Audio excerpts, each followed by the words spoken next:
No se le escucha, doctor.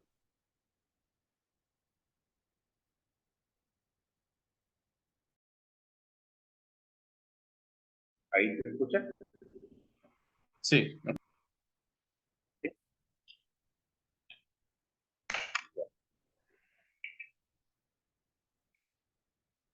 Un segundo.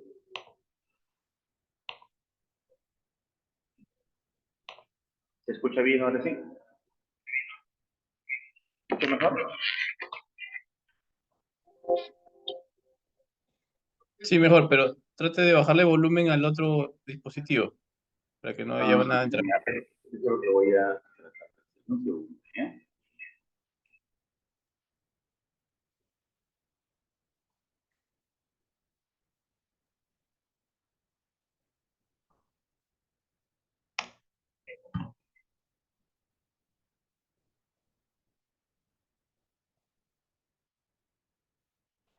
Y no voy a solo con esto. Ya, así se me escucha bien, ¿no? Sí, doctor. Ok, señores, muy bien. Ahora sí. Perfecto. Sí, estaba usando dos dispositivos porque la vez pasada me decían que no se lo escuchaba, pero bueno, había también un ruido infernal en la universidad. Estábamos un poco complicados con los ruidos aquí en Lima. Bien, como les venía diciendo, ¿no? Este, el asunto de las poblaciones vulnerables es un tema sumamente complejo porque tenemos mujeres, niños, ancianos, en ciertas condiciones de vulnerabilidad sobre la cual se les hace algún tipo de investigación, pues y no nos aseguramos de una condición de una aceptación adecuada, ¿no? Entonces, obviamente, las dificultades cuando se trabaja con poblaciones vulnerables muchas veces están involucradas en el hecho de asegurarnos que la gente dé el consentimiento informado para poder hacer dicha investigación. Ese consentimiento informado, pues, depende de hacer, establecer y prevalecer los derechos de las personas.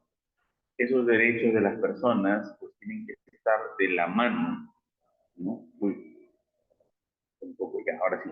Tienen que estar de la mano con que si la persona me entendió o no me entendió, o tuvo claro o no tuvo claro su participación voluntaria. Muchas tesis se hacen, por ejemplo, en el trabajo de parto.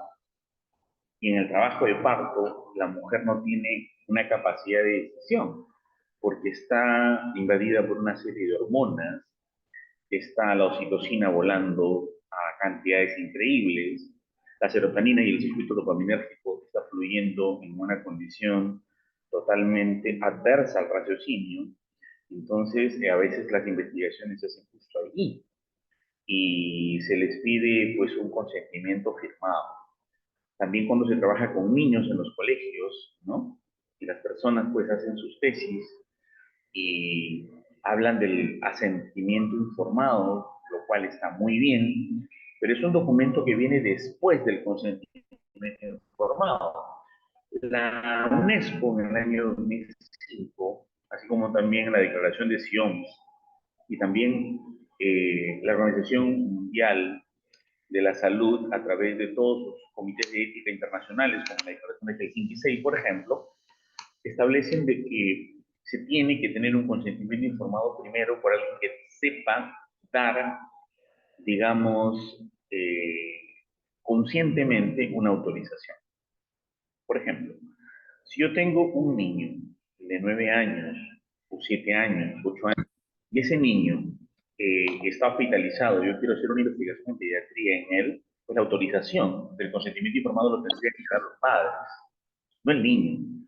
Ahora, el niño puede tener el derecho a rechazar, a pesar de que la aceptación del trabajo o el consentimiento lo hayan dado los padres. Allí viene el asentimiento informado, donde es el niño que tiene, por la molestia, por la salud, por alguna situación, el derecho total de rechazar una investigación.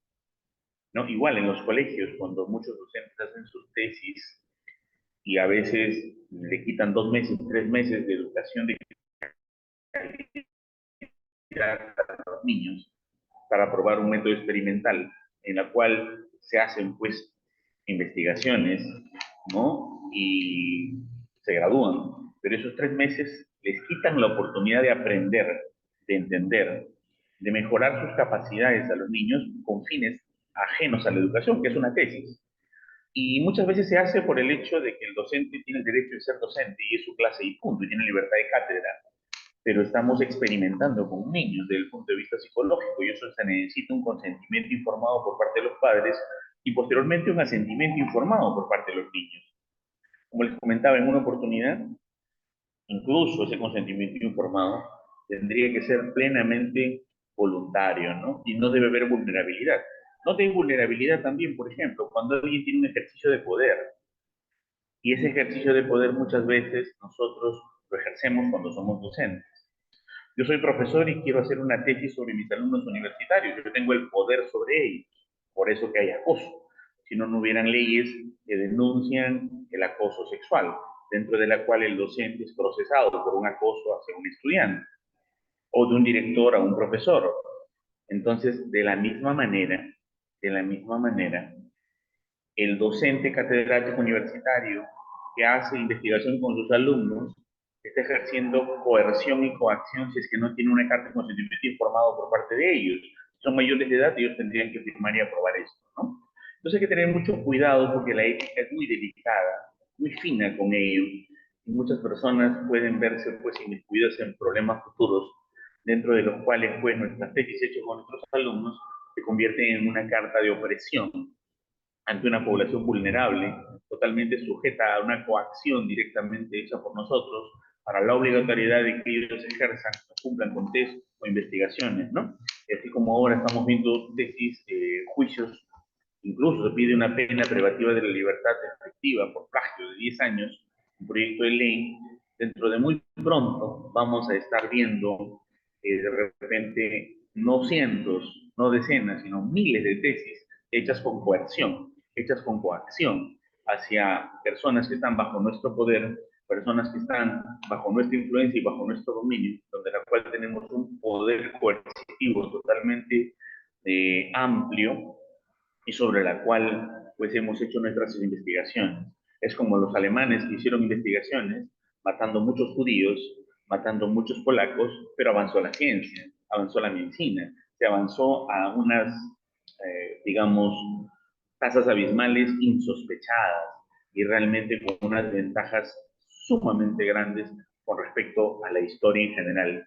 Se dice que la ciencia en la época de la Segunda Guerra Mundial con los alemanes avanzó como nunca avanzó en la historia de la humanidad. Y en ese sentido, pues, se justifica que todos los crímenes de guerra y por motivos de investigación justifican la ciencia. También podríamos decir que en unos 5 años en adelante, yo me imagino que de acá 3, 4, 5 años van a haber muchísimos juicios a muchos docentes que tienen el grado de maestro y doctor, que han hecho sus tesis obligando a los alumnos a participar en ellos, infringiendo poder, coacción y coerción. En ese sentido, así como los escándalos de las tesis de plagio, vamos a ver escándalos de ética, ¿no? Vamos a ver grados académicos caerse, tesis caerse, personas que pierden su licencia profesional por haber hecho investigación sin respetar la ética ni la bioética, porque cuando nosotros ejercemos poder sobre alguien, estamos frente a una población vulnerable, señor. Y en ese sentido, nosotros no podemos ejercer presión o coacción sobre una población vulnerable. Todo tiene que ser con carta de consentimiento informado, todo tiene que ser con la aprobación respectiva, todo tiene que ser con los pasos éticos adecuados para que se cumpla dicho consentimiento. Las decisiones normalmente que se hacen están basadas en juicios de valor para elegir una actuación más conveniente para la colectividad. Y esos juicios de valor, señores, de alguna manera están relacionados con una situación que tiene que ver con, ¿no?, la ética. Como saben ustedes, la ética es una condición que se impone, mientras que la moral es una condición voluntaria. Nosotros podemos tener una moral bastante proactiva, bastante bien desarrollada, porque la moral le corresponde a mi grupo de amigos, ¿no? Pues un grupo de estudiantes pues puede tomar licor en sus aulas y pueden amenazar a los docentes y, por ejemplo, esa es su moral. Pero esa moral, cuando choca con la ética, ya estamos hablando del cumplimiento obligatorio de los parámetros para que se hagan situaciones de investigación. En ese sentido, la moral no puede regir a la ética, es la ética quien impera sobre la moral. Y la ley la que está por encima de la ética, y eso lo sabe plenamente la doctora abogada, ¿no?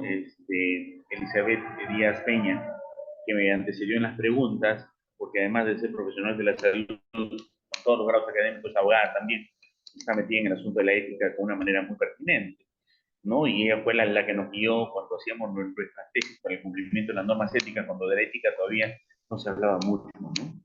Entonces, señores, la vida humana no es nada en comparación con un hecho nuevo para la ciencia. El objetivo de la ciencia es el avance del conocimiento humano, incluso mediante el sacrificio de la vida humana. No conocemos un valor más alto que pueda ser el hombre. Miren lo que dice el señor Slotton, ¿no? En el año 1895, y sobre la cual se sembraron muchas situaciones de vejámenes contra la situación de las personas, donde se experimentaron con seres humanos arriesgando su vida, arriesgando su salud con la finalidad del desarrollo de la ciencia. Entonces, vamos a entender que es un concepto de vulnerabilidad. Cuando hablamos de una persona vulnerable, es una persona que puede ser herida, recibir una lesión física o moral, ¿no? Y además tiene la imposibilidad de dar su consentimiento informado, lo que pueden ser manipulados, engañados o maltratados o incluidos en programas de investigación. Acuérdense que cuando tenemos un estudiante, cuando tenemos un paciente y este no da su consentimiento informado, nosotros podemos tranquilamente manipular esta situación, ¿no? Entonces, nosotros no debemos hacer eso porque tenemos que tener todas las armas éticas cumpliéndose fielmente. Una población vulnerable son personas o grupos de personas que de forma absoluta o relativa no pueden proteger sus derechos o intereses. Por ejemplo, yo decido hacer que mis alumnos hagan una técnica para mejorar su rendimiento académico. Mis 50 estudiantes los voy a hacer calistenia y los voy a hacer que hagan abdominales durante mi clase, ¿no? Para ver si estos mejoran su aprendizaje. Y entonces los pongo a hacer eso, ¿no? Entonces luego de ello, pues, como es mi tesis, es mi experimento, a mí me sirve como datos, pero yo estoy maltratándolos porque lo estoy incluyendo en un programa de investigación porque están siendo manipulados, porque yo tengo poder sobre ellos. Es una población vulnerable, los alumnos de un colegio es una población vulnerable, los pacientes de un hospital son poblaciones vulnerables, la gente de los asentamientos humanos, si yo no les digo adecuadamente la información para recoger información, son poblaciones vulnerables, pero existen poblaciones más vulnerables que otras. Y sobre esa es que se pronuncian drásticamente las normas de la ética, ¿no? Los niños, por ejemplo, ¿no? O todos la condición del embarazo, un prematuro, un nonato, ¿no? Es una población vulnerable. Un enfermo mental es una población vulnerable. Minorías étnicas de países en desarrollo, por ejemplo, cuando nosotros no vamos a estudiar a los ayanicas, a los boras, a los huitotas, son poblaciones vulnerables. También los presos en cárcel, ellos no tienen derecho a la decisión, ellos no pueden ser coaccionados y amenazados, ¿no? Los económicamente débiles, aquellas personas que necesitan un incentivo económico. Yo voy a un asentamiento humano y les ofrezco, pues, retribuirles el pasaje por asistir a hacer una investigación. Y ellos, pues, por 50 soles, por 100 soles, tranquilamente pueden asistir. Y nosotros estamos coercionando a esta población vulnerable, ¿no? Cuando hacemos, por ejemplo, el primer ensayo clínico con un medicamento, los pacientes que están recibiendo ese tratamiento es una población vulnerable porque no se sabe cuáles son los efectos potenciales, los enfermos críticos, enfermos con dolor, los ancianos, las mujeres embarazadas, pero las mujeres parturientas muchas veces porque tienen características de indecisión o tienen alteraciones, ¿no? A nivel hormonal que de alguna manera pues alteran toda su posibilidad de respuesta racional en el momento del parto, ¿no? No significa que ellos sean irracionales, sino que se ven alteradas por una lluvia de hormonas en ese instante. Entonces la vulnerabilidad, señores, es la incapacidad sustancial de proteger sus propios intereses debido al impedimento tales como la falta de capacidad para dar un consentimiento informado. O lo dan automáticamente o lo dan porque tienes un ejercicio de poder. Hay un director de escuela, psicólogo, y de repente le va a llegar esto a él, de una universidad acá en Lima, una universidad privada, de las nuevas, de licenciadas, ¿no? Hizo algo muy interesante. Le dio a todos sus profesores una encuesta. Y esa encuesta le dijo a sus profesores que las apliquen a sus alumnos.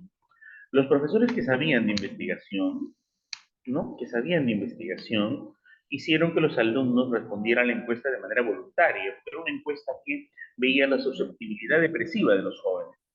Entonces, les entregó el cuestionario, de que sí sabían investigación de manera voluntaria, y como no había una carta de consentimiento informado, dichos docentes hicieron una cartita para evitar compromisos posteriormente de situaciones éticas.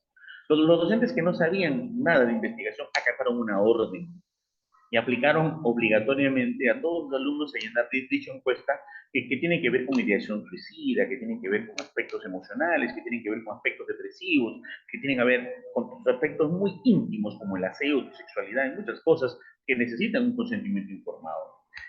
Pues les cuento que este director de escuela, el año pasado, en una universidad licenciada en Lima, manda un correo a los docentes que no cumplieron con la totalidad de las encuestas y les dicen que felicitan a los docentes que están comprometidos con la investigación científica, pero lastimosamente se va a evaluar los contratos y la permanencia de aquellos docentes que no están comprometidos con la investigación científica y que por ende no han cumplido con la recolección total de la muestra que se les había pedido. Esto es una coerción, una coacción sobre el ejercicio de poder, sobre la alteración de la vulnerabilidad del derecho de decisión a los estudiantes para poder participar libremente en una investigación, con la amenaza de expulsión de los docentes al no aplicar la obligatoriedad, irrumpiendo y contraponiendo todas las normas éticas posibles. Yo estoy esperando que salga el artículo y que salga la publicación y que salga en las revistas y mandar mi carta al editor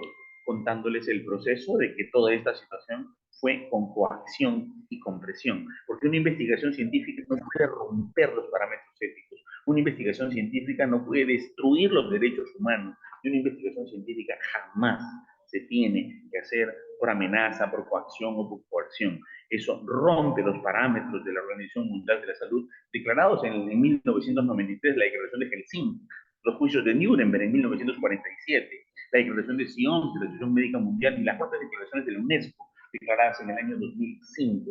Quebrantar la ética, señores, a ese punto de repente estaríamos hablando de quebrantar la propia ley. Y de alguna manera estas situaciones tienen que corregirse, tienen que entrenarse, ¿no?, a las personas. Obviamente el autor principal de la investigación era un director de escuela de esta profesión, ¿no? Pero no tiene nada que ver que sea de la profesión de psicología, medicina, enfermería, no tiene nada que ver eso. Tiene que ver el enorme desconocimiento y la falta de cultura de investigación, la falta de formación y conocimientos éticos y sobre todo, no podemos conducir una escuela profesional o un instituto de investigación si no conocemos de ética. La ética es fundamental para poder hacer todo trabajo que tiene que ver con el consentimiento informado y la investigación limpia y clara.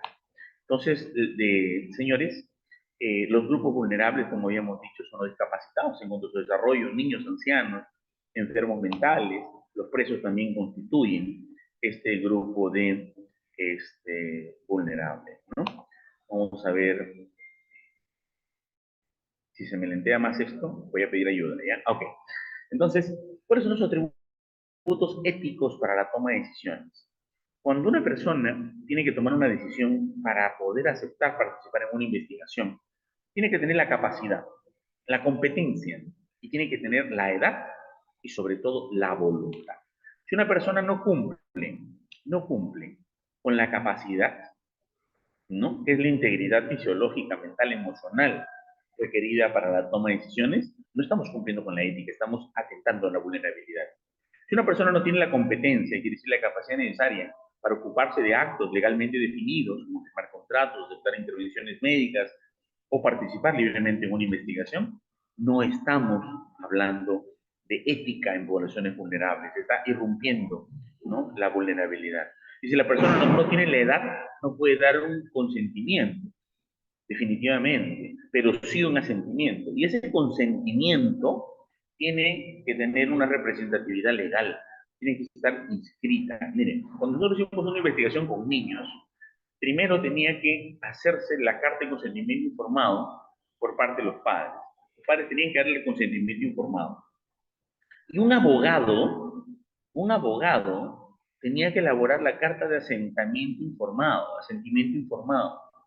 Y es el Comité de Ética de Investigación quien revisa la carta de asentimiento informado previa evaluación del abogado porque vamos a intervenir en niños, ¿no? Entonces, incluso la propia voluntariedad de los padres de aceptación del trabajo puede ser tranquilamente eliminada porque el niño simplemente no quiere o no desea participar.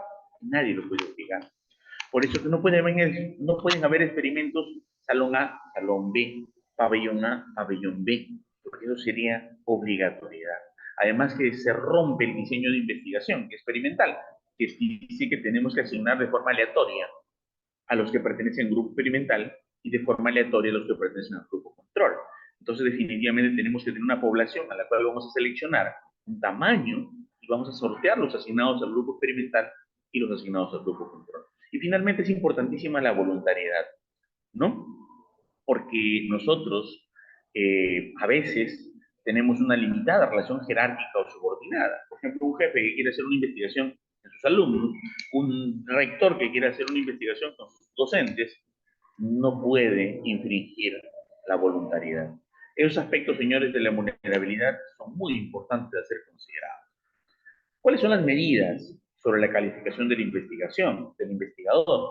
Las personas adiestradas en metodología y en ética de la investigación tienen que estar entrenadas para manejar esto. Y tienen la obligación de declarar cualquier conflicto de interés ante los comités éticos y sujetos de experimentación. Por ejemplo, yo soy un profesor de una universidad y quiero hacer una investigación donde un rector o un decano quiere hacer una investigación en un hospital. Entonces, yo como docente de la universidad, para mantener mi contrato con la universidad, yo cumplo con una cuota obligada de pacientes para la autoridad inmediata superior.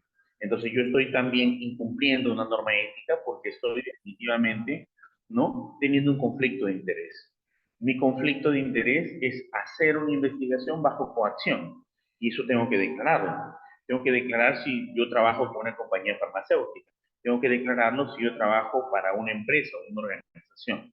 Entonces, definitivamente, señores, los conflictos de intereses tienen que verse declarados. Un investigador tiene que ser ampliamente pulcro al establecer dichas condiciones, ¿no? Además, tenemos que tener medidas, ¿no? Medidas, ¿sí?, sobre la calidad, ¿no?, de la investigación.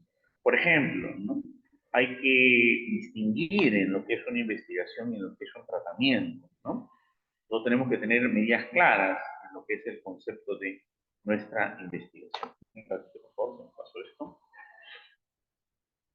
Y nosotros, por ejemplo, podemos dar un tratamiento en un hospital, pero ese tratamiento no es nuestra investigación, ¿ok? El tratamiento es lo que se da cotidianamente.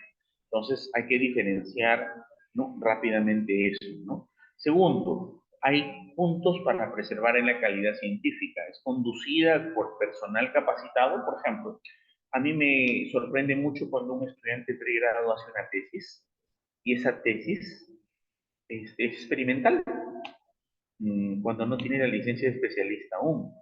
Me asombra mucho cuando se hacen diseños experimentales psicológicos, cuando un interno de medicina lo aplica. La pregunta es, ¿qué tan especializado o capacitado está? Yo pienso que básicamente la calidad de investigación científica tiene que ver con un nivel de capacitación. Por lo tanto, las investigaciones de pregrado tienen que ser muy de salud pública, muy de primer nivel de atención, muy de la capacidad del investigador. No puede hacer un trabajo de neurocirugía, por ejemplo, ¿no?, porque no es neurocirujano todavía. Y muchas veces los temas de investigación de pregrado, ¿no?, se van al campo psicológico, o se van al campo de la enfermería, o se van al campo de otras áreas, ¿no? Por ejemplo, he visto una tesis recientemente que evalúa el nivel de nutrición infantil y el desarrollo de habilidades sociales. Tesis para medicina. Bueno, eso sería para nutricionista, o nutricionista y psicólogo. Entonces, hay que elegir el tipo de investigación de acuerdo a las competencias, quién está capacitado para ello, ¿no? Hay que ajustarla a principios científicos generalmente aceptados y estar basada en el conocimiento previo. Siempre los antecedentes o las investigaciones previas son nuestro norte para poder hacer nuestra investigación. Yo siempre le pido a mis alumnos para una tesis de pregrado 30 investigaciones de Web Science, Scopus, Gestor, PubMed, ScienceDirect, EBSCO, ¿no? Como mínimo. Para los de maestría le pido un mínimo de 50 y todos mis alumnos de doctorado tienen que tener un mínimo de 100 referencias bibliográficas. ¿Por qué? Porque tenemos que conocer el estado del arte, señores. Y simplemente las personas que no encuentran esta cantidad suficiente de literatura científica, pues es que ni siquiera se meten a buscar a las páginas que con tanto esfuerzo las universidades pagan cientos de miles de dólares para que tengan acceso a bibliotecas virtuales. ¿No? El otro día, por ejemplo, estaba viendo la tasa de uso del ProQuest en San Marcos. 14 personas usaron el ProQuest de San Marcos, cuando el ProQuest cuesta $350,000 el año. Pues obviamente es una pérdida de dinero y yo jamás acepto un solo artículo científico que tenga una tesis que venga de Google. Jamás. Tiene que ser propuesta en Direct, Scopus, Web Science, JSTOR, EBSCOPOS, ¿no? Ya, lo mínimo PubMed y Lilacs. ¿Por qué? Porque significa que está cogiendo literatura gris, no está cogiendo literatura blanca. Enhorabuena a los que tienen Hinari, ¿no? Que tienen una gran base de datos con una excelente fuente de literatura blanca, ¿no? Entonces la literatura blanca es sumamente importante porque es generación de evidencia basada en el conocimiento. Otra situación está relacionada a la condición que afecta al grupo vulnerable, ¿no? Porque si nosotros no sabemos investigar, pues el grupo vulnerable va a ser un conejillo de indias en mano. Además hay que tomar en cuenta los riesgos, señores, porque hay que identificar y categorizar la severidad de las posibilidades de materialización. Nosotros tenemos que tener en cuenta que toda investigación tiene cierto nivel de riesgo y tenemos que tener un fondo compensatorio, como decía la doctora Elizabeth Díaz Peña. Sí, toda investigación experimental en los hospitales tiene que estar financiada. Hacen investigaciones experimentales de la RU, de la Guaymanto, la chicoria, la cólica caballo, el campuri para reducir el efecto de un tumor y tal cosa, ¿no? En primer lugar, tenemos que hablar con la verdad, con la evidencia, pero tenemos que hacer primero aislamiento de principio activo a nivel de laboratorio. En segundo lugar, tenemos que hacer prueba en animales, primero en ratas, ¿no? Roedores y luego pasar a canis, ¿no? Luego pasar a primates y luego pasar a experimentos en seres humanos luego de haber pasado todo eso. Pero veo que dicen, no, en aras de lo natural, en aras de lo tradicional, vamos a probar chicoria para inducir el parto, vamos a probar el campuri para inducir el parto. Primero, señores, ahí en el principio activo, si no están rompiendo todo parámetro ético, ¿no? Y segundo, que si es un experimento, usted tiene que pagar un seguro. Ese seguro cubre daños permanentes, lesiones. Una experimentación no es agarrar y venir y darle un poco de agua amarga a la gente a ver cómo le funciona mejor su capacidad intelectual o cómo acelera el proceso de parto. ¿Qué tal si una ruptura uterina? ¿No? Agregándole agua de ruda a una mujer que sabemos que tiene niveles de oxitocina. Pero ¿cuánto de la oxitocina le hemos liofilizado, aislado, preparado, realizado en unidades internacionales, colocado en el suero, viento venosa? ¿Cuánto hemos preparado? ¿Cuánto hemos hecho científico algo tradicional? No es que las parteras lo dan en agua de tiempo a las personas. Perfecto, entonces saca su concentración. No podemos hacer investigaciones sin bases científicas. Hay que reducir el mínimo de riesgos antes, durante y después de la investigación. Y siempre debemos tener un seguro. El riesgo mínimo que debe tener una investigación es la probabilidad del daño o malestar previo mínimo. Debemos conservar todo daño psicológico y toda prevención de daño físico. Y señores, un experimento de un profesor 3 meses con sus alumnos que no les enseña nada para experimentar sus técnicas es un grave daño psicológico. ¿Qué seguro va a cubrir eso? ¿Les vamos a dar clases privadas? ¿Le vamos a dar clases particulares? ¿Vamos a llevarlo a un colegio privado para compensar todo eso que le hemos hecho perder a los muchachos a nivel de universidad? Igual estamos arruinando muchas cosas que tienen que estar solventado y cubierto. ¿Cuáles son las limitaciones y el sesgo cuando se tienen individuos incapaces de dar consentimiento informado? Hay un riesgo obviamente muy alto, ¿no? Pero a veces solamente se puede hacer en esos grupos. Por ejemplo, cuando la gente estaba en cuidados intensivos en la época del COVID, tuvimos que hacer muchas investigaciones. Tuvimos que hacer bastantes investigaciones en cuidados intensivos para ver cómo se comprometía su capacidad pulmonar. Por eso que de alguna manera, debido a varias investigaciones en Perú, se logró hacer el oxígeno con presión de flujo, ¿no? Como reemplazo al pulmón de acero o al respirador artificial, como mecanismo de ayuda o alternativa.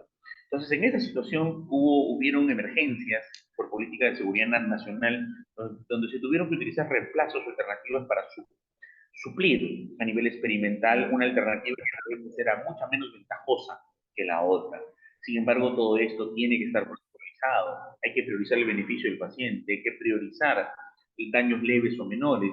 Siempre el tratamiento experimental que nosotros tenemos que proponer debe ser mejor o igual a un tratamiento alternativo. Y si nuestro tratamiento salió bueno, un experimento, pues tenemos que dar ese tratamiento bueno al paciente que no lo recibió. Tenemos nuestro experimento, nuestro placebo. Damos un tratamiento para el cáncer. Demostramos que eso es bueno para el cáncer. Entonces, cogemos nuestro tratamiento para el cáncer y el grupo placebo también tiene que ser beneficiado. Y eso tiene que estar en las políticas de consentimiento informado. Porque, ¿qué pasó, por ejemplo, con las investigaciones de VIH que se hicieron acá con el AZT? Donde varios miembros de la farándula participaron en las investigaciones. Muchos de ellos pertenecieron al placebo y se murieron. ¿Qué pasa con los que recibieron el AZT inicialmente con la dosis del letal 50 muy elevadas o con la dosis terapéutica con un concentramiento inadecuado?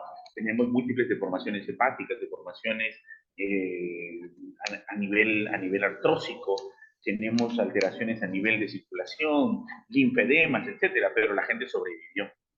¿Qué pasó con el tratamiento de la ZT? No se le dio al grupo control y murieron todos los grupos control. Ustedes ven, por ejemplo, artistas famosos, unos vivos, unos muertos, ¿no? Que algunos participaron en el experimento, les tocó el tratamiento experimental y el otro el control, pero en el experimento ética se tendría que dar, cubrir, si funcionó el tratamiento experimental, al grupo control que no se le dio el manejo. Y eso significa presupuesto, inversión, dinero, financiamiento, ¿no? Y hay mucho dinero para financiamiento. La investigación científica es lo que más dinero tiene.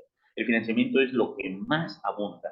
Sin embargo, no somos responsables en hacer protocolos de investigación, cumplir con los buenos parámetros de diseño, los buenos parámetros de metodología, no cumplimos con la caracterización de la muestra en los sentidos de que deba ser homogénea, deba ser probabilística, y además de ser homogénea y probabilística debe ser representativa. Hacemos cualquier muestra, en cualquier salón, en cualquier grupo de pacientes, donde sea, y obviamente no nos va a financiar nadie una investigación mal hecha. Las investigaciones tienen que estar bien hechas para poder hacer y buscar financiamiento, para que nos financien entidades como la Population Council, el IPCC, GTZ, Development, JCPIEGO, CARE, ¿no?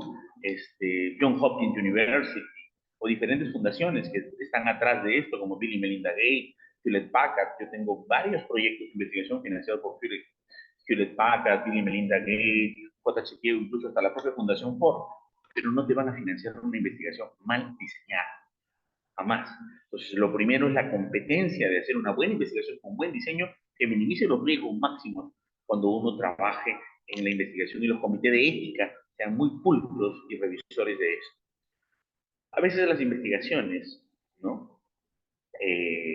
Para trabajar con grupos vulnerables tienen un problema, ¿no? Y la OMS nos dijo qué hacer con las investigaciones en las que participan poblaciones vulnerables en el año 2002. Dice que se requiere una justificación especial para invitar a individuos vulnerables, ¿no? Estos individuos, para ser seleccionados, debemos tener una justificación extremadamente clara, y es lo que se hizo en el caso de cuidados intensivos en el tema del COVID, ¿no? Hubo una justificación porque queríamos saber si podían sobrevivir los pacientes, ¿no? Si podían, digamos, después de la terapia, ¿no? Después del tratamiento, las alternativas dadas, los pacientes lograran sobrevivir. Pero ¿cuáles son las pautas para la investigación en niños? Miren, los educadores hacen mucho sobre el tema de asentamiento informado, muy bien, yo les digo, excelente, los aplaudo, pero después que han pasado el aspecto legal, el aspecto de consentimiento y todo lo que viene con la norma ética.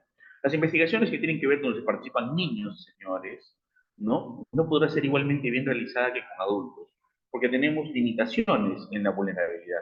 El propósito de esta investigación es tener conocimientos relevantes sobre necesidades de salud de los niños. El padre, madre o representante legal de cada niño ha autorizado la participación. Primera pregunta: debe haber una participación firmada con huella ilegal. Debe haber un acuerdo de consentimiento de cada niño, ¿no? Que se ha obtenido teniendo de acuerdo a sus capacidades, es el asentimiento. El niño puede rechazar tranquilamente la participación, ¿no? A pesar de que todos se hayan aprobado. La negativa del niño a participar y continuar con la investigación será respetada, ¿no? Entonces, yo quiero hacer una investigación en ellos pueden tranquilamente retirarse y no participar, por más que además personas puedan obligar, coaccionar o tratar de colocar una presión sobre hacer la investigación. Pero ¿qué ocurre sobre aquellos que trabajan trastornos mentales o que tienen problemas conductuales e incapacitan dar un consentimiento informado? Pues hay que seguir todo el protocolo también, porque Cada sujeto debe estar de acuerdo con sus capacidades, obviamente, y además se debe respetar toda situación voluntaria, ¿no?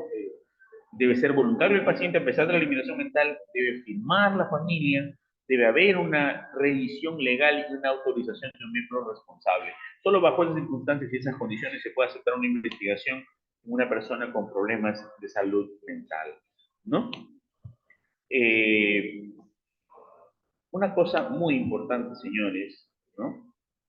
Es las características de los sujetos vulnerables, ¿no? Como ya lo dije anteriormente, ¿no? Básicamente, a veces utilizamos sujetos vulnerables por su fácil disponibilidad, pero estos no pueden valorar adecuadamente la información. Vamos a la sierra, conseguimos gente analfabeta, le leemos, le decimos, ¿quieres participar aquí? Te vamos a dar un incentivo de 200 soles y firma, o pon tu huellita.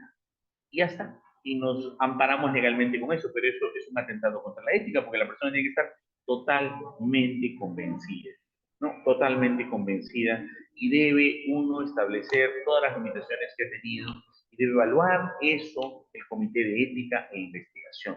No puede tranquilamente ejecutarse sin una evaluación del Comité de Ética de los hospitales, ¿no? Un poco para hablar de los antecedentes, ¿no? Edward Jenner, por ejemplo, probó vacunas contra la viruela en su propio hijo y en todos los niños del vecindario. Entonces, miren, no hubo un consentimiento informado, ni un asentimiento informado, ¿no? Se decía que Edward Jenner les regalaba dulces a los niños, ¿no? Y esos niños venían, como era un prestigioso doctor, los papás se los prestaban tranquilamente y les daban para que él supuestamente le diera una vacuna, ¿no? Entonces empezó a probar vacunas de la viruela. El problema es que la totalidad de los niños que Edward Jenner vacunó como medio de experimentación, porque murieron, ¿no? Porque no teníamos el virus vivo atenuado en condiciones adecuadas. Johann George ingirió 17 drogas en distintas dosis para documentar sus propiedades, ¿no? Similar a Daniel García Carrión, que se inoculó la viruela, ¿no? Son un poco de los antecedentes, ¿no? Entonces, señores, hay grupos que pueden tener un riesgo mayor para sufrir daños. Los afroamericanos, los indígenas, los nativos de Alaska, ¿no? Aquellos que tienen poco acceso a la educación y servicios sociales, ¿no? Aquellos que pueden ser estigmatizados políticamente por su comportamiento, ¿no? Como trabajadores sexuales, drogadictos, miembros de sectas religiosas, etcétera, son poblaciones vulnerables. Hay que tener en cuenta que no solamente población vulnerable es alguien con retraso mental o que está en cuidados intensivos. Entonces, los daños al grupo resultan, ¿no? Cuando se daña a muchos o todos los miembros del grupo, incluyendo aquellos que no consintieron ser sujetos de investigación. Esta estigmatización y la pérdida del estatus, ¿no? O el determinismo genético, la violación de las normas y valores culturales del grupo pueden ser atentadas cuando uno hace, pues, una investigación. En el siglo XIX, señores, y a principios del siglo XX, ¿no? La responsabilidad de servir como sujetos de investigación caía generalmente en pacientes pobres. Es por eso que la ZT no solamente se probó en África subsahariana, sino el famoso Targa, señores, fue probado en Perú. Fue probado en Perú y yo fui partícipe de la investigación hecha en esa época por Cayetano Heredia. Me llamaron para hacer el diseño de investigación o apoyar en parte de él, ¿no? Para hacer los trabajos que tenían que ver con el diseño, ¿no? Entonces, ¿qué ocurría en ese entonces, no? Se tenía que aprobar una dosis letal y una dosis terapéutica 50 adecuada para tener un paciente con VIH que sobreviva al tratamiento con este antirretroviral. Bueno, les cuento solamente un poco que después de 27.000 muertos se encontró la dosis letal, ¿no? 27.000 personas fallecieron como parte de la experimentación. Bueno, iban a fallecer igual porque tenían VIH, solo que fallecieron más rápido por las APT, ¿no? En esta confluencia de varias universidades aquí en el Perú se hicieron pues varios tratamientos y se encontró por fin la dosis letal 50, un poquito antes que lo que encontró la dosis letal 50 la África subsahariana. Y por fin tenemos un tratamiento Targa en la cual la gente puede tener SIDA, VIH y ya no se muere. Pero murieron 27.000 personas.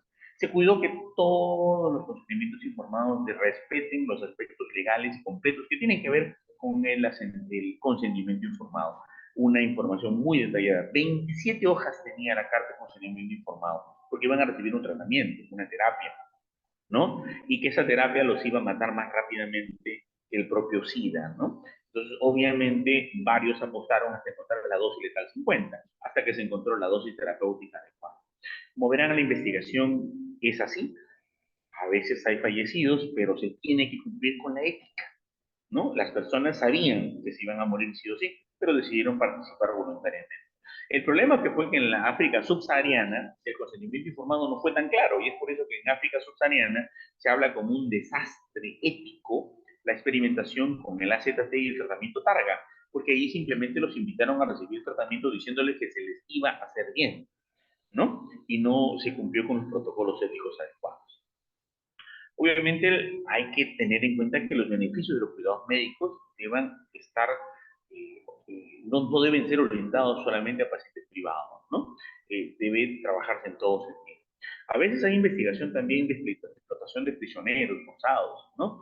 Donde, por ejemplo, en la concentración nazi, nosotros ya hemos hablado en una exposición anterior cómo se trabajaban con los polacos y cómo se trabajaban con la población judía, y se hicieron experimentaciones médicas donde se murieron aproximadamente 1 millón de personas, donde le ponían el corazón de uno a otro a ver si sobrevivía, transfundían sangre de uno a otro a ver si sobrevivía, le ponían los ojos de uno a otro a ver si podían ver y se quedaban ambos ciegos, y así pues ya cuando el sujeto humano se agotaba como materia experimental, pasaba a los incineradores, ¿no? Para convertirlos en cenizas, ¿no? Y que no demanden alimentación y solventación y mantenimiento de comida y hospedaje por el gobierno nazi de ese entonces. Y así fue la experimentación y el avance de la ciencia, rompiendo todos los parámetros éticos. Por eso que les hablé la vez anterior del famoso juicio de Nuremberg, donde se enjuiciaron a estos 47 médicos entre pena de muerte y cadena perpetua por haber hecho los famosos crímenes de guerra, aunque uno de ellos dijo que todo lo que tenemos en la ciencia en la actualidad, ¿no? Se lo debemos a ellos. Uno de ellos dijo en una de sus revelaciones de que por primera vez el ser humano viviría 100 años. Todo el mundo se rió porque la esperanza de vida en nacer en 1947 era 60 años de edad. A los 60 años era la persona más longeva, con las peores condiciones paupérrimas en salud e integridad física, y prácticamente se veía como un anciano de 110 años hoy día, en los años 40, ¿no? Entonces todo el mundo se rió de este médico, que algún día llegaremos a vivir 100 años por todos los vejámenes y experimentaciones médicas hechos en la comunidad nazi. Si bien es cierto, sí avanzó la ciencia, pero la pregunta es, ¿a qué costo? ¿No? ¿A qué costo? A considerar razas infrahumanas a los polacos y a los judíos, ¿no? Entonces, un poco hay que tener en cuenta que la selección de los sujetos de investigación, señores, necesita ser examinada cuidadosamente, ¿no? Y obviamente tener en cuenta que los pacientes con minorías raciales, étnicas, ¿no? Personas confinadas a instituciones, o las minorías en general, o las personas que no pueden razonar o dar un procedimiento propio, tienen que ser elegidos adecuadamente, pero tienen que cumplir con los parámetros éticos cuando se hace investigación en estas poblaciones vulnerables, ¿no? Sin embargo, en la historia, pues han sido seleccionadas sistemáticamente porque son disponibles fácilmente, fácil de manipular, fácil de dar dinero, y bueno, es fácil tener una carta de consentimiento informado de un señor delante, ¿no? Que tiene un tumor para experimentar con él, ¿no? Y se le da un cierto incentivo económico y firma y pone su huella y se acabó, ¿no? Entonces nosotros tenemos que ir contemplando todos los parámetros éticos. Las investigaciones financiadas es muy importante porque los fondos públicos para los financiamiento de las investigaciones de los hospitales tienen que tener mucho cuidado porque la justicia, ¿no? Obviamente tiene que ejercerse, ¿no? Tiene que ejercerse. La justicia demanda que los avances no proporcionen ventajas a aquellas personas que no puedan pagarlas. Y si nosotros hacemos una experimentación en un hospital y tenemos solo tratamiento experimental, pues significa que no hemos hecho una investigación ética. La principal fundamentación ética de una investigación experimental hospitalaria es que tengamos dinero para hacer la investigación, para pagar el experimento, pero en segundo lugar, para pagarles el tratamiento si funcionó a los pacientes que fueron en el placebo. En tercer lugar, para pagar un seguro por cada situación que salga mal, seguro de vida, seguro de sepelio. Tiene que estar asegurado cada uno de los pacientes que pertenezcan a una experimentación. Es por eso que yo digo en el Perú, oye, ¿cómo hacemos experimentación? Es un poco complicada, ¿no? Si una investigación para hacer una encuesta sobre sexualidad, ¿no? A mujeres que han dado a luz se financia entre $30,000 y $47,000, Oye, ¿cómo lo hacen para hacer experimentos con drogas en el hospital con cero financiamiento? Solo con medicamento que da un laboratorio. ¿Cómo pagan el seguro? ¿Cómo pagan los beneficios? ¿Cómo pagan el tratamiento al placebo posterior? O sea, hay incumplimientos éticos garrafales en nuestro país que hay que tener en cuenta para poder superarlos y manejarlos. Y no solamente eso, las investigaciones en las aulas universitarias, como estaba hablando hace un rato, ¿no? Donde coaccionamos y coercionamos a nuestros alumnos para participar obligatoriamente en una investigación, donde tranquilamente, como les digo, yo espero que 2026, 27 hasta el 30 empiecen a quitarle títulos profesionales, licencias profesionales, grados académicos a miles de profesores universitarios que han experimentado con alumnos sin consentimiento y asentimiento informado, ¿no? ¿Por qué? Porque se han incumplido parámetros éticos y hemos tenido poder sobre ellos. Miren un poco hablando de los códigos éticos, ¿no? En Prusia, en el año 1900, se hizo una directiva, ¿no? Dirigida a directores de hospitales, donde aconsejaban no realizar ninguna intervención médica que la finalidad no fuera diagnóstica, terapéutica o de inmunización. Y si el sujeto era menor o no competente, si no había dado un consentimiento de forma explícita o si el consentimiento no había precedido una explicación clara de posibilidades de consecuencias negativas de investigación, no se aceptaba el trabajo. Mira, ya en Prusia, en el año 1900, se tomaban estas medidas, que fue pues un antecesor de los códigos de ética. Ya saben ustedes que luego de la Asociación Médica Mundial y el juicio que se le hizo a los alemanes, salió el Código de Nuremberg de 1946, ¿no?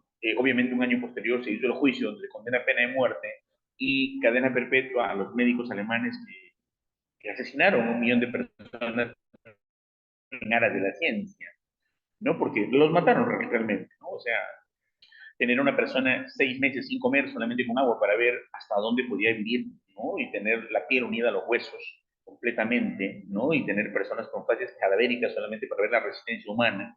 Más o menos 5.000 personas participaron en esta experimentación, ¿no? O las experimentaciones de las feromonas, donde ponían perros, Rottweiler o Doberman, ¿no? Y mujeres en diferentes estados de su ciclo menstrual para ver cómo los perros devoraban y atacaban a las mujeres, ¿no? Para ver cómo funcionaban las feromonas en los seres humanos. O sea, crímenes de guerra muy, muy, muy crasos de lesa humanidad. Esta declaración de Nuremberg en el 46 trabajó por lo esencial del consentimiento informado y la persona implicada debe tener la capacidad legal de dar el consentimiento informado, ser de libre elección, suficiente con conocimiento y comprensión de lo que se está haciendo, la información necesaria y la responsabilidad reside en cada individuo. El consentimiento no puede ser delegado impunemente, ¿no? No puede ejercerse porque yo tengo poder. Luego vino la Declaración de Ginebra, el juramento médico de la WMA en 1948. Esta fue una revisión de Estocolmo que luego se hizo en el año 1994, donde se vela solícitamente ante todo por la salud de mi paciente. Mire, esto es un año inmediatamente después de la declaración de los juicios de Nuremberg. Los códigos de ética como la declaración de Helsinki, que se trabajaron de 1964 y hubieron varias modificaciones, ahora estamos en la declaración de Helsinki 6, protege a poblaciones especialmente vulnerables en el artículo 5, el 9, el 17, el 27 y el 28. Es muy importante tener en cuenta la vulnerabilidad porque muchas de las poblaciones nosotros trabajamos con población vulnerable, ¿no? Sobre todo a nivel de hospital. En el año 64, como saben ustedes, la Declaración de Helsinki desarrolló un código de ética muy importante donde decía que la investigación debe ser conducida, ¿ok?, en el contexto de tratamientos médicos, sujetos humanos que carecen del poder de decisión tenían que tener una protección especial ante la vulnerabilidad. Por eso que el artículo 5, 9, 17, 27 y 28 hay que leerlo con mucho detalle cuando uno hace un trabajo hospitalario. Hay que hacer una revisión independiente, además de comisión de ética de investigación, ¿no? Y aquí pues se incluyó en los comités de ética la declaración de Helsinki. Ya en estas modificaciones posteriores, los comités de ética asumieron un rol muy importante. Ya han hablado algunos ponentes importantes, Renacit, como el doctor Ocaña, sobre los famosos códigos de ética que se deben implementar a nivel hospitalario y a nivel de las universidades. Creo que con justa razón no pueden aislarse ni escaparse de la declaración de Helsinki y la declaración de la Asociación Médica Mundial de Sion. A pesar de que se siguen las declaraciones de la UNESCO, los códigos de ética de las universidades deben respetar todos los parámetros contemplados aquí, ¿no? El punto número 8 de la Declaración de Helsinki dice que si algunas poblaciones sometidas a investigación son vulnerables, necesitan una protección especial, ¿no? Una protección especial, un seguro, una cobertura, un mantenimiento y sobre todo una cláusula legal donde diga que todas las responsabilidades del investigador y que asumen la responsabilidad legal y penal que corresponde a dicha investigación. En el año 79, como saben ustedes, la Comisión Nacional para la Protección de Sujetos Humanos, ¿no? De investigación biomédica y conductista, porque ya entra la conducta, ¿no? Aquí se provee un marco ético para las regulaciones federales creadas para proteger sujetos humanos de investigación. Antes solo importaba la salud, el corazón, el cerebro, nada más, ¿no? Pero posteriormente ya importa el pensamiento humano, la libertad social. Algunos antecedentes para enfatizar esto son el estudio de Tusker, ¿no? Entre el año 32 y el año 72. Como sabemos, aquí pues a los campesinos negros y pobres, ¿no? Se les estudió para ver el curso de la enfermedad sin tratamiento, ¿no? Sin tratamiento de la sífilis congénita, ¿no? De la sífilis adquirida. Entonces, se contagiaron de sífilis, no les daban tratamiento y los estudiaban para ver cómo aparecía el chancro duro, el chancro blanco, cómo se enfermaban a nivel de convulsiones, cómo se atacaba y se llenaba el cerebro, ¿no? Hay muchas radiografías cerebrales para ver cómo es la degeneración cerebral en el paciente con sífilis. Gracias a Tusker, ¿no? Conocemos profundamente la sífilis y sabemos la ceguera que produce por alteración del treponema pálido del lóbulo occipital, con una degeneración masiva de esta y una eliminación casi completa de la sustancia gris. No lo supiéramos si no hubieran hecho esta experimentación en los negritos campesinos de Tusker, ¿no? Para ver cómo la sífilis consumía y mataba a un paciente por completo. Obviamente transcribiendo todas las normas éticas para no interrumpir este proyecto, ¿no? Estos individuos fueron privados de cualquier tratamiento, ¿no? Que ya había sido demostrado ser efectivo. Acuérdense que en 1917 el señor Alexander Fleming había descubierto la penicilina y era accesible al mundo y la sífilis simplemente se cura con penicilina, ¿no? 400 hombres con sífilis fueron reclutados para el estudio, ¿no? Y obviamente esto transgredió todos los parámetros éticos. El informe de Belmont fue otro informe muy importante, donde se habló del respeto a las personas, la protección de la autonomía, ¿no? Es muy importante y además la autodeterminación de autonomía, que además esta puede valer con el tiempo, con la disminución de la capacidad mental y las circunstancias que restringen la libertad y la evaluación periódica. Como saben ustedes, nosotros podemos ser totalmente libres, pero nos accidentamos, nos damos accidente cerebrovascular y ya somos dependientes.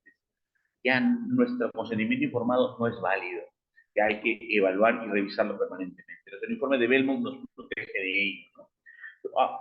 Algunas cosas también que tienen que ver con los principios de ética de investigación tratados por la Asociación Médica Mundial. Es el respeto a las personas que tienen dos convicciones éticas, ¿no? Los individuos deberán ser tratados como agentes autónomos, reconocer su autonomía. Cada persona tiene que ser autónoma. Y las personas con autonomía disminuida tienen derecho a ser protegidas por completo. Y es ahí donde estamos hablando del tema de la amplia vulnerabilidad. La falta de respeto es repudiar las decisiones, negar la libertad de actuar, o retener información necesaria para hacer una decisión. Es muy importante esto porque a veces nosotros ocultamos información. El respeto a las personas es fundamental en toda situación ética y que lo contempla la norma de la Asociación Médica Mundial y obviamente la protección completa es inherente a todo individuo que participe en cualquier investigación. La inclusión de prisioneros, ¿no? No puede hacerse simplemente porque ellos están privados de la libertad. El alcaide de la cárcel autoriza hacer esa investigación y el INPE autorice ya, experimentamos con ellos. No es así, señores. El derecho a la vida, el derecho a la libertad, los derechos humanos son fundamentales y contribuir con la ética también. Por lo tanto, toda persona tiene que dar un procedimiento informado personalmente con la que se hace la investigación o por terceros. ¿No? Este consentimiento informado es fundamental que tiene que ver con la información, la comprensión y la voluntariedad. El ponente que me antecedía habló mucho del consentimiento informado, así que no lo voy a repetir más.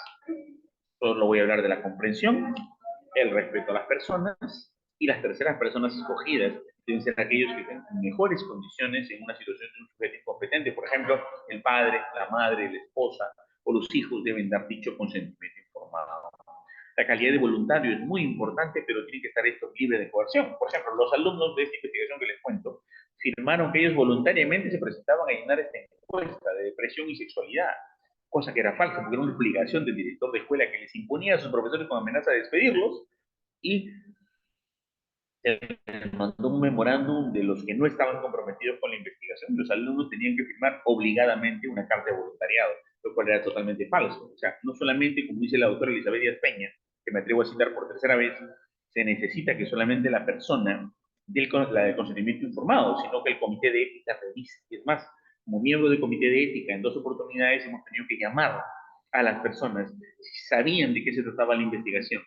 De cada 10 llamadas, 9 casos, la persona no tenía idea de por qué se hacía la investigación ni había sido informada con suficiencia. Solo se le había hecho firmar rápidamente. Entonces hay que tener muy en cuenta, señores, que los consentimientos informados deben ser claros y voluntarios, pero el comité de ética sí debe velar y respetar por todos aquellos elementos de la investigación. Sobre todo ustedes que están en el hospital, siendo un hospital de alto nivel de complejidad, un hospital que atiende casos de máxima complicación y siendo uno de los baluartes más importantes de la ciencia, pues tienen allí a los pacientes a los cuales ustedes pueden corroborar si realmente el consentimiento informado se aplicó con total libertad y plena conciencia. Entonces, señores, obviamente, esto tiene que siempre, además del consentimiento informado, evaluar el riesgo-beneficio. Si la investigación va a hacer daño, el comité de ética debe rechazarlo.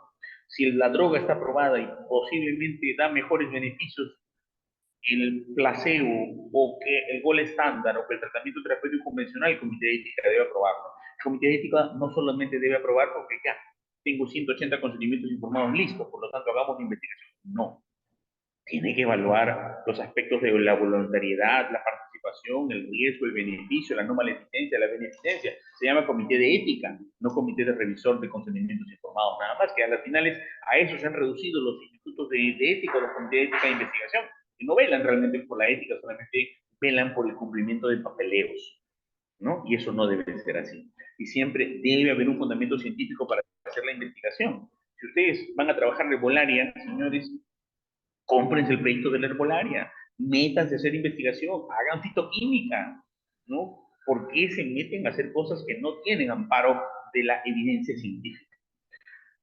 La Council for International Organization of Medical Science, la famosa CIOMS, nos ampara mucho más y dice que debe haber una justificación especial para que individuos vulnerables que participen en investigaciones y son seleccionados deben aplicarse los medios adecuados para proteger sus derechos de la salud. Y obviamente nos habla mucho sobre las poblaciones o recursos limitados donde no debemos abusar de los sujetos que tienen poco dinero y los coercionamos o coaccionamos con dinero. Vamos, 300 soles ofrecemos a un campesino y ese tranquilamente puede recibir cualquier tipo de droga o cualquier tipo de medicamento que nosotros le demos y le decimos es una vitamina, ¿no? Y firma su huella, ¿no? Firma y pone huella y simplemente aprueba el trabajo, ¿no? También vela por las minorías raciales, por los pocos recursos económicos, ¿no? Por los que están en cuidados intensivos, seriamente enfermos, o los pacientes que pertenecen a comunidades mentales o a cárceles, aquellos que están institucionalizados, pero también por los estudiantes,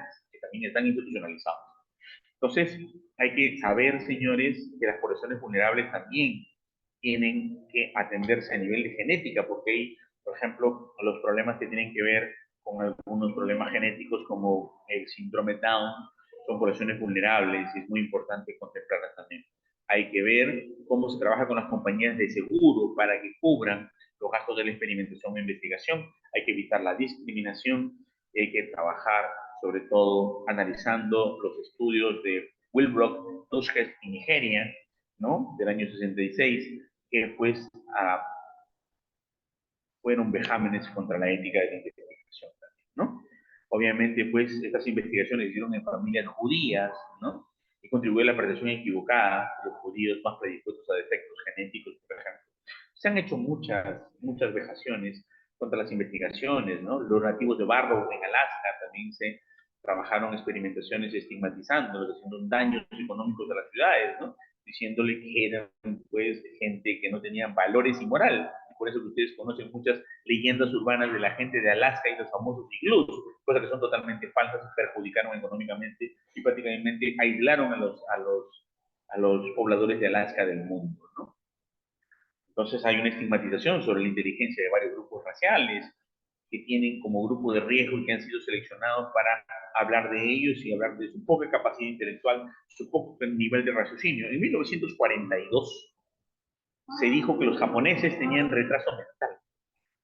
¿no? Versus los americanos, y por lo tanto llegaban a un coeficiente intelectual de 80, mientras que los americanos tenían un coeficiente intelectual promedio de 120, como simplemente le aplicaron la prueba equivocada, pero desprestigiaron a los japoneses diciendo que ellos tenían retraso mental en la población total. Como veremos, a veces tenemos sesgos y eso es un problema. La consulta a la comunidad, por nosotros hacer una investigación en Pacaya Samiria, con los Guaras, con los Huitotos, cuando nos vamos a Babo Grande, a Babo Chico, hacer una investigación en Pico María, Madre de Dios, siempre la consulta a la comunidad es muy importante. Hay que ser carta de consentimiento para que la comunidad apruebe, ¿no? Y eso es muy importante porque ellos van a ser parte de la situación de colaboración para nuestra investigación. Si la comunidad no es ampliamente conocedora de todo esto, no vamos a tener resultados. Bien, señores, ahí dejamos nuestra presentación solamente para decir que hay que hacer un plan para informar los resultados sobre investigaciones en avance, hay que trabajar toda una protección y prevención de los daños y hay que evitar que toda investigación transgreda la ética desde el punto de vista social, desde el punto de vista de salud y desde el punto de vista psicológico. Bien, muchas gracias. No sé si hay alguna pregunta al respecto. Estoy aquí para poder escuchar.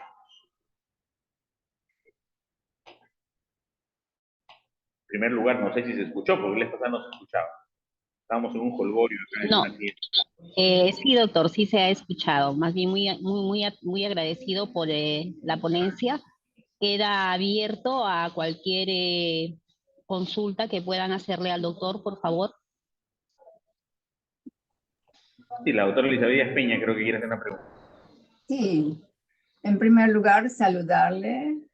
Gusto de verlo acá, en este Siéntate un foro. ratito. Y respecto a la obtención de la autorización o el permiso para el consentimiento informado, ¿no?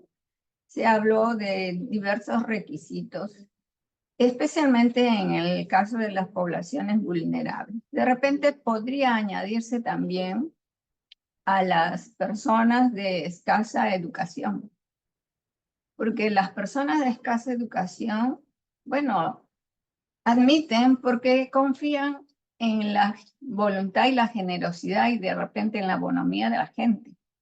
Son más inocentes, de alguna manera calificarlos, ¿no? Y entonces, dentro de ese requisito de voluntariedad que hay, debe dárseles una información clara. Pero además, eso sí lo dijo, pero también hay que indagar que esta sea entendida, porque no siempre lo que uno quiere dar a conocer es captada realmente tal cual. Y entonces, la sugerencia sería a los investigadores indagar si se entendió de manera clara y precisa lo que quiso decir el investigador. Y otro aspecto es que se ha observado, por ejemplo, en los casos de las personas que trabajan en los centros hospitalarios, por el hecho de trabajar, cuando quieren hacer una investigación, a veces no cumple con el requisito de pedir la autorización. Creen que el paciente está ahí y pueden tomar digamos, la historia, tomar la decisión por el paciente, lo dan por sentado. Y entonces, si los requisitos están en todos los hospitales grandes, están ya, existen los comités de ética, tiene que cumplir con la formalidad de presentar sus investigaciones tal como lo hace cualquier persona externa. Y también tiene que ser evaluado en esas mismas condiciones. No se piense que porque trabajan allí pueden tener las libertades mayores que los otros investigadores. Y entonces, porque eso le va a dar calidad a la investigación que sale de esos centros hospitalarios, ¿no? Muchas gracias. Gracias, doctora. Como siempre, aprendiendo de mi maestra, creo que nunca voy a dejar de aprender. Una cosa que es muy importante que dijo la doctora Elizabeth Peña es la siguiente, ¿no? Sí, la información debe ser muy clara y adecuada, pero no solamente la información, hasta el instrumento. Nosotros a veces no estamos acostumbrados ni a validar un instrumento. Yo escucho mucho decir, voy a aplicar una investigación con un instrumento validado. ¿Dónde fue validado? En México. ¿Hace cuánto? Hace 4 años. Eso ya no vale. Ya no sirve. Una investigación solo sirve si es validada en mi institución este año y se ha aplicado en una población similar a la que yo estoy estudiando. Esa validación vale. O sea, si mi colega está haciendo una investigación, yo uso su instrumento de mi colega y me sirve. Todas las demás, instrumentos, cuestionarios, tienen que validarse y adecuarse al idioma, a la persona, al grupo de estudio, al grupo etario, a las condiciones, a las características, al tiempo, al momento. Y con mucha mayor razón, como decía la doctora Elizabeth Peña, el consentimiento informado, totalmente adecuado al idioma de la gente, adecuado con su verdadera comprensión y su verdadero entendimiento de lo que se quiere decir, porque de lo contrario estaríamos usando la mentira para convencer a personas que van a participar en nuestra investigación. Ese es un punto muy, muy, muy importante y nosotros no podemos dejar de ser éticos. Ahora, ¿qué ocurre? Si bien es cierto, los hospitales y las universidades tienen comités de ética, pero yo diría que solo hay un comité de ética que sirve en todas las universidades del Perú. Uno, que es el Comité de Ética de la Universidad Peruana Cayetano Heredia. Uno. ¿Por qué? Porque todos los miembros del Comité de Ética han tenido que hacer Global Health nivel 1, 2, 3, 4, 5 y 6 sobre conformación y constitución de los comités de ética. La Universidad de Oxford auspicia los cursos del Global Health para conformación de comités de ética. Si tú no tienes aprobados los 6 cursos del Global Health de conformación de comités de ética, que para eso tienes que haber pasado los otros 4 cursos de ética en investigación, ética en seres humanos y consentimiento informado, ¿ok? No puede ser integrante alguien de un comité de ética que no esté formado. O sea, es como mandar un analfabeto a enseñar a estudiantes universitarios. No, yo sé, yo he hecho mi tesis, yo sé de tesis, yo hice mi maestría, eso no sirve. Primer punto. Segunda alternativa, esto lo dirige el Ministerio de Oxford, ¿ok? Y la Organización Mundial de la Salud, es trabajar lo que es los comités, los cursos de ética del Instituto Nacional de Salud. Por lo menos esos, pues. Mínimo esos. Y tener la acreditación de las 4 certificaciones de ética. O por último, las 3 certificaciones que da, ¿no? ¿Ok? La Universidad de Harvard a nivel mundial, con el Banco Mundial y Naciones Unidas para acreditación de comités de ética. Sí, pero si no tienen ningún certificado, no he hecho ninguna acreditación, no se pueden constituir los comités de ética e investigación. Entonces, lamentablemente, los comités de ética no están formados ni constituidos con personas entrenadas. Están hechas porque son curiosos de la ética, aprendices de la ética. Pero si no hay un comité de ética con gente capacitada, entrenada y formada y académicamente con el peso necesario para constituir un comité de ética, esos comités de ética no sirven. Solo van a revisar consentimientos informados. Solo van a revisar elementos que firmen, huella y punto. No van a ver diseño de investigación, no van a ver no maleficencia, no van a ver beneficencia, no van a reunir un grupo de expertos para ver si ese fármaco que se quiere aplicar realmente tiene ventajas potenciales. No va a mandar a 2 residentes a ver revisiones sistemáticas de la biblioteca Cochrane o de Web Science o Science Direct, ¿no? O de WOS para ver si realmente esa evidencia es válida y se puede aplicar en el hospital. Algunos dirían, doctor Zamora, usted lo que está haciendo es hacernos trabas para poder investigar, está poniendo las cosas más difíciles, ya que son difíciles para poder hacer la investigación, usted está que la pone más tranca. Oiga, señores, son seres humanos. Y estamos investigando en pacientes, en seres humanos, o en alumnos universitarios, en pacientes de salud mental. Son gente, son vidas. No podemos ser alemanes que atentan contra la ética. No podemos ser el caso Tusges. No podemos cometer crímenes de guerra en aras de sacar un grado de maestría, un grado de pregrado, un grado de doctorado, ¿ok? Abusando de la vulnerabilidad de las personas. Muy bien, gracias. El doctor Javier Vargas. No, Javier Vergara. Lo escucho, doctor. Adelante. ¿Qué tal, doctor? Buenos días. Primero para felicitar su excelente presentación. Doctor, quería hacer una consulta respecto a un punto de vista que me gustaría escuchar por parte de usted. ¿Qué opina respecto a este evento que sucedió durante la pandemia en el proceso de vacunaciones, ¿no? Fuimos nosotros una población vulnerable, se nos pidió, sí, en algún momento firmar un consentimiento informado, pero teniendo en cuenta que también nos obligaban de cierta manera que si no nos vacunábamos no podíamos laborar y hacer actividades también extra hospitalarias o que no eran laborales, ¿no? Entonces, ¿qué ocurrió ahí? ¿Fuimos vulnerables? ¿Qué pasó con la parte ética? ¿Qué opinión me puede merecer, doctor? Gracias.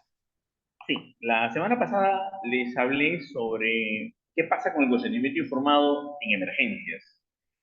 Y puse una diapositiva muy bonita que decía en caso de epidemias, en caso de desastres naturales, ¿no? Y en caso de emergencias. Lo que hemos tenido es una epidemia muy grave. En la primera fase experimental, curiosamente, Perú fue uno de los primeros en el mundo que descubrió la vacuna, o que fue un trabajo multicéntrico, multinacional, cooperativo, para trabajar la vacuna Sinopharm, que es una vacuna china que no estaba aprobada, pero teníamos que probarla en nuestra población. Entonces se pidieron voluntarios y muchos voluntarios asistieron a hacerse la vacunación. Hubo un grupo experimental, un grupo placebo. Se iba a contar cuántas veces se iban a infectar, cuántos se morían, cuántos no. Era una emergencia global. Y en una emergencia global lo que pasa es que las normas éticas se atenúan, porque aquí tenemos que acelerar cosas, acelerar cosas. Y en esa situación, pues, hubieron, ya saben, del vacunagate y todas esas cosas que, ni bien hubieron 100 pacientes que demostraron una alta eficacia con la vacuna Sinopharm, que hasta ahorita sigue siendo la mejor del mundo, dicho sea de paso, esos 100 pacientes, ya todas las autoridades del Perú se vacunaron y todo, ¿no? Pero estos fueron voluntarios, que llenaron pues sus 22 hojas de carta de consentimiento informado, sabían que se podían morir y todo, tenían que ser jóvenes, tenían que ser sanos, no estaban en población de riesgo, etcétera, etcétera, toda una serie de condiciones. Y pues se evaluaron su capacidad pulmonar, respiratoria, infecciones, reinfecciones, cuidados intensivos, hospitalizaciones, desarrollo de enfermedad, gravedad, inmunidad, etcétera. Y los del placebo también. Gracias a este estudio se corroboró y se cerró el círculo y se demostró pues que la vacuna era altamente eficiente. La segunda fase fue fase experimental de la Pfizer. Y la Pfizer, con este tratamiento experimental, se iba a comprar una vacuna que tiene 278 proteínas, como la Sinopharm, que está trabajada con virus vivo atenuado, trabajado a la antigua con liofilización de riñones de mono, ¿no? Microcortados, y donde se le colocaba el virus, ¿no? Y luego se le echaba formol, y luego teníamos los anticuerpos, y luego abstraíamos el suero, y ese suero la vacuna, versus una vacuna que solo trabajaba una proteína, que era la proteína Skype. El problema con la Pfizer, y eso sí, usted por eso es la pregunta, supongo, es que se hizo la primera fase experimental como si fuera no experimental, como si fuera ya una vacuna aprobada, tipo la Sinopharm, que primero la probamos y luego la colocamos. Y en esta Pfizer, pues ustedes vieron la cantidad de muertes de gente de la tercera edad, ¿no? Más o menos murieron, si no me equivoco, 60.000 personas mayores de 65 años, producto de la primera y segunda dosis de la vacuna Pfizer. Y ahí nadie dice nada porque las éticas y las normas éticas se contradijeron, pero acá hay una cosa muy cierta. La vacuna Sinopharm cuesta $80 y la vacuna Pfizer cuesta $2. Murieron esta cantidad de personas, ancianos de la tercera edad, por abaratar costos. Tranquilamente pudiéramos haber seguido dando la Sinopharm y la gente no se moría.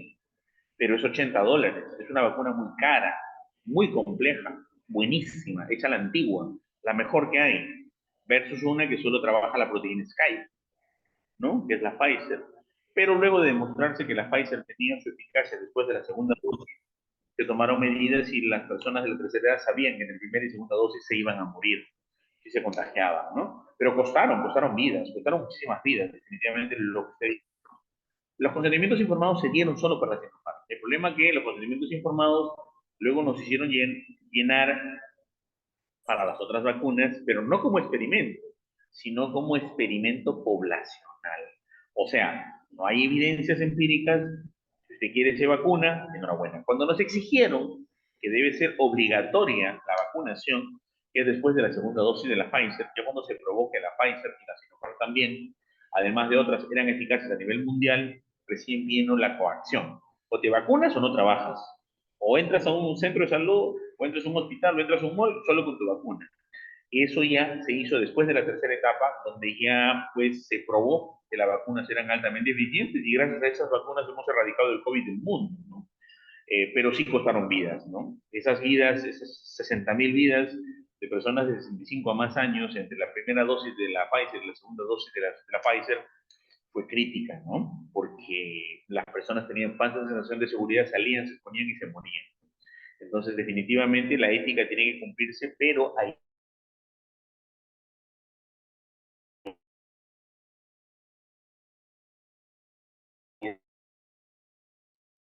Gracias, doctor.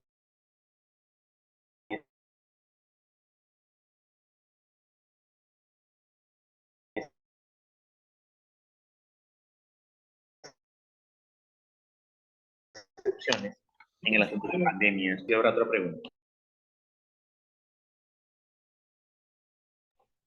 ¿Alguna otra pregunta? Doctor Manuel Sánchez Landers, adelante. Gracias. Yo tenía una pregunta, doctor, disculpe. En el caso de pacientes que tengan alguna enfermedad mental o que tengan algún trastorno cognitivo neurológico, así sean mayores de edad, obviamente,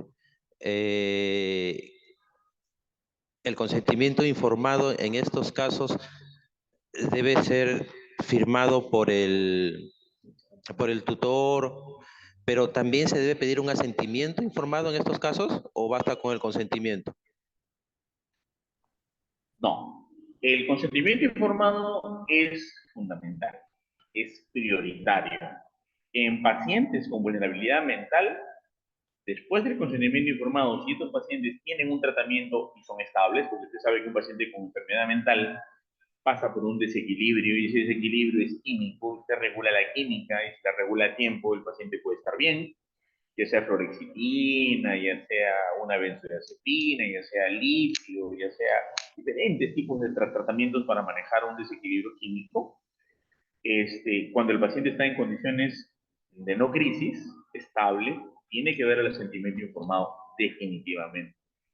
Pero ni el consentimiento ni el asentimiento, que son requisitos indispensables, son vitales, sino aquí tiene que influir mucho el comité de ética. Ver si realmente la investigación no hace más daño, ver si la investigación realmente es adecuada. Si se van a someter estos pacientes con crisis de salud mental, definitivamente, necesariamente o innecesariamente a una terapia o un tratamiento, porque primero es no hacer daño, primero es no exponer. Por ejemplo, había un trabajo muy interesante sobre el manejo de la epilepsia colocando unos electrodos, ¿no?, a nivel de la sien. Y entonces estos pacientes, pues, debían ser sometidos a estos pequeños shocks. Y es el Comité de Ética e Investigación quien debe decir si estos shocks eléctricos pueden ser beneficiosos, no pueden ser beneficiosos, o es mejor solo su tratamiento bioral, ¿no? Entonces se ha demostrado en este estudio que se hizo en Harvard que estos shocks eléctricos son beneficiosos para una regulación electródica importante en el cerebro de la electroquímica cerebral y que por lo tanto podría mejorar un paciente de epilepsia, pero eligieron pacientes severos cuya farmacología no podía recuperarlo. O sea, el comité de ética es acá fundamental. O sea, el comité de ética no está pintado. No solamente tiene que revisar el consentimiento informado, tiene que evaluar la investigación, ¿no? Y eso es muy importante. Y el paciente, si está en crisis, solo consentimiento informado de la familia. Si no está en crisis, está en estado estable, sí debe dar el asentimiento informado. Pero si la reacción del paciente es de agorafobia, por ejemplo, usted no puede obligarlo, sedarlo, doparlo y darle el tratamiento. El paciente no está en condiciones, es agresivo y no se puede hacer la investigación en él. Y se acabó. Gracias. Doctor Luis Alzamora de los Godos, muchísimas gracias por su ponencia en aras del tiempo. Vamos a dar paso a la otra ponencia. El doctor Luis Alzamora de los Godos, investigador, tiene varios canales en YouTube, un canal en YouTube, en TikTok, donde también él socializa tanto para áreas de pregrado, para nivel de pregrado, posgrado. Socializa información acerca de investigación, desde lo más sencillo que puede hacer iniciar investigación